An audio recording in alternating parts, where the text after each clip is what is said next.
Hello po, magandang hapon po mga ka-listeners. Ayan, gusto ko lang po muna ipakita yung akin pong mushroom growing room. So, nung nakaraan po, mga 7 days ago, nag-order po ako sa Facebook ng mga mushroom fruiting bag. 30 pieces po.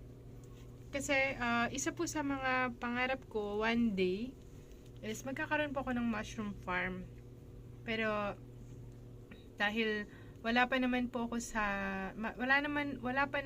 akong mushroom house or yung pinaka growing house. Sabi ko, magta-try na ako kahit na room pa lang or kwartong maliit pa lamang yung gagamitin ko. So dahil meron nga po akong isolation booth dito na ginagamit kong pang vlog, pinagawa ko po dati. Hindi ko na po naggamit, kinonvert ko muna po siya as growing house. Pero bago po ako bumili nitong mga mushroom fruiting bag, pinag-aralan ko muna kahit paano ng konti kung paano magpatubo, paano mag-maintain, ano yung mga tips on how to grow and how to maintain, and mga mistakes na dapat iwasan. And kahit pa paano, may konting knowledge po ako. Pinag-aralan ko lang po ito sa YouTube.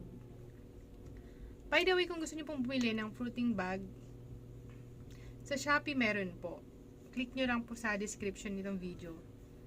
And gusto ko lang pong i-flex po ito. Kasi dapat pong kung mag-aalaga po kayo ng mga fruiting bag indoors po sa bahay nyo. And napakahalaga na meron po kayong hygrometer. Ano po itong hygrometer? Ganito po siya. Ito pong nasa taas, ito yung degree. Temperature. Kailangan po kasi na ma-maintain natin yung malamig na temperature nitong growing house. Ang nabasa ko po is 18 to 25 degrees Celsius ang kailangan. Ayun. And then ito po, hygrometer, nagme-measure po siya ng temperature tsaka yung humidity. Kailangan din po kasi na ma-maintain natin yung moisture po ng hangin dito sa growing house. Kapag bumababa, ang ginagawa ko po, minamaintain ko po yung 80 to 100. Pero bihira po kung maka 100% humidity dito. So, ang ginagawa ko po, pag below 80% na siya yung humidity sa hangin, ini-sprayan ko po itong aking mga mushroom, itong paligid ng mushroom ko ng mist, ng water lang po ito. Ayan. Ini-sprayan ko po. Pati po nilagyan ko po ito ng kortina, yung palibot po ng growing house ko po, para lagi ko po siyang babasain ng tubig. Kasi kailangan pong basa palagi. And then, dahil po malamig, nasa loob, dito lang po sa loob ng bahay ito, syempre, mainit po, lalong-lalo na pagka summer. Mainit yung panahon. So, ang ginawa ko po, para na-maintain ko po yung coolness, bumili po ako ng cooler. So, itong cooler po na to, nabili ko lang din po sa Shopee. Ayan. 20 liters capacity po ito sa baba. Dito po ako naglalagay ng tubig dito sa baba. Pakita ko po sa inyo. 20 liters po. May kasama na po siyang mga ice packet. Yung parang pinaka ice pack. Ito po, nilalagay ko po ito sa sa freezer para tumigas. Then pinapalit-palitan ko na lamang po kapag hindi na siya malamig. Then yan. Mababa lang naman po yung voltage po nito. So 220 volts po ito. And then, rated power po niya ay 65 watts. So, mababa lang. So, kung mapapansin nyo, ito po yung labasan po ng pag lumabas po yung pinakahangin dito, humid na po siya, basa. Kaya, lagi ko na-maintain yung lamig at yung humidity po ng kwarto na to. Yan. Kasi, siguro kung wala to, natuyot na tong aking mga mushroom fruiting bag. Pero kung meron naman po kayong mga mushroom growing house at well ventilated naman po siguro, and mapuno yung paligid po ng growing house po ninyo, and talagang maganda yung temperature, hindi nyo na kailangan ng cooler. Yan. So, kung gusto niyo po mag-alaga indoor, halimbawa sa loob ng bahay lang, bumili po kayo ng hygrometer para ma-check po yung humidity and temperature. Ganun din po ng cooler. So, yun lang po. So, no Sunday, di ba, Thursday po ngayon. Noong Sunday, nag-harvest po ako dito sa mga nasa baba. And then, ito mga nasa, rock, ay hindi pa po siya nakakapagbunga. Pero biruin nyo naman, after 4 days, meron na naman po akong ha-harvestin mamaya. So, siguro yung pangalawang harvest ko po siya mamaya. Yung kalahati ay uulamin namin, and yung another half ay bibigay ko kay nanay para matikman din po nila. So, alam niyo po ba nung first harvest ko, ang dami ko pong na-harvest dito. So, ang ginawa ko po, hinati ko po siya. Yung kalahati noong first na ani ko ay isinahog ko po siya sa dinengdeng. Ang sarap po. Hinaluan ko po siya ng alam niyo po yung laman ng gabi. Pinakulo ko po yun. And then, nilagyan ko po ng talong.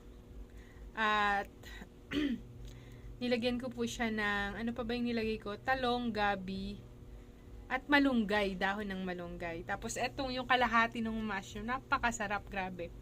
Tapos, linagyan ko ng konting bagong isda, yun, yung liquid, para magkaroon ng konting lasa. And then, seasoning. Ang tagal kasi namin hindi nakakatikim ng mushroom. So, sarap na sarap kaming dalawang mag-asawa sa kain, grabe. So, dinengdeng nga yung kalahati. Yung kalahati pa naman nun, kinagabihan, ginawa ko adobo. Napakasarap. Parang chicken. Ayan. So, yun lang po. Sinare ko lang po itong aking munting mushroom growing house. Sana na-inspire ko po kayo. Sa lahat po ng mga gustong bumili ng mga ganitong klase ng fruiting bag, bali po ito pala ay gawa na. Pag bibili po kayo, na siya, fully tawag dito, ramified na. Ibig sabihin, puti na siya. Means, kumalat na yung mycelium dito sa mismong fruiting bag. So, ready to fruit na siya. Minsan, ipapadala pa sa'yo, may mga pinheads para after 2 to 3 days, pwede mo nang anihin. And then, bumili pala ako nitong maliit na rack. Ayan. Siguro, pag may time, bibili pa ako ng another para madagdagan ko pa tong aking mga aalagaang mga fruiting bag. So, yun. Sana na-inspire ko po kayo na makapag-alaga din po ng mushroom. At kahit may pang ulam-ulam lang, di ba? Then, pagka na-master nyo po, edi gawin yung business. By the way, napakarami po palang mga products na pwede nyo pong gawin sa mushroom. Bukod sa uulamin, ang nalaman ko po is pwede nyo pong gawing mushroom chicharon. Ayan, napakamahal po niyan pag binenta nyo. And pwede nyo rin gawing mushroom burger patty, mushroom tocino, and ano pa ba? Yun? Mushroom chili garlic sauce. Wow, sarap. Yun, napakarami. So, kung gusto nyo pong mag-alaga, yan. Mag-try muna po kayo sa kaunti. So, ako nag-try muna ako sa 30 pieces. Maybe, kung sa awa ng Panginoon Diyos, kung sakali pong matupad yung aking pangarap na magkaroon ng sariling growing house someday, so, diba, gawin nating pagkakitaan, makatulong din po tayo sa mga pamilya po natin, ganun din sa mga nasa community, makapagbigay tayo ng work. Ayan. Update ko lang po pala, ayun, ako po ay nakakalakad na, pero kailangan ko pang mag-undergo ng therapy kasi affected po yung mobility ng aking joint. Hindi ko ma-dorsiflex tong aking paa. So, affected po yung pag-akyat ko ng hagdan, yung paglalakad ko, grabe. Pero sana, tagal pa kasi ng physical therapy ko na ma-schedule ako. Pero sa ngayon, nagsi-self-exercise muna po ako, stretching, ayan, para po medyo, lumambot-lambot na po yung aking joint. So, yun. Hanggang dito na lamang po and sana po ay na-inspire ko po kayo sa munting video po na to. Till my next video po. Bye-bye!